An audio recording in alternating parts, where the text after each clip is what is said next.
এই পাথরটিকে সাধারণ পাথর বলে মনে করার ভুল করবেন না, কারণ এই পাথরের জন্য কেদারনাথ মন্দির রক্ষা পেয়েছিল।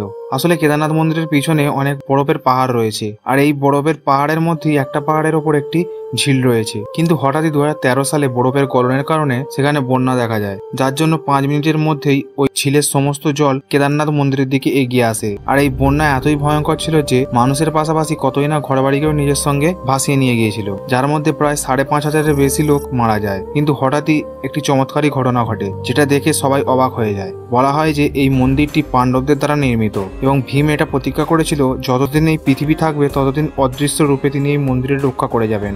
এজন্যই যখন বন্যার জল এই মন্দিরের কাছাকাছি চলে আসে, ঠিক তখনই উপর থেকে একটি বড় পাথর মন্দিরের পিছনে এসে দাঁড়িয়ে যায়। মন্দির থেকে ওই পাথরের দূরত্ব ছিল 10 মিটার, কিন্তু এই পাথরটি নিজের থেকেই মন্দিরের পিছনে এই জায়গায় এসে থেমে যায়। যদি পাথরটি আরেকটু আগিয়ে আসতো, মন্দিরের বড়সড় ক্ষতি হতে পারত।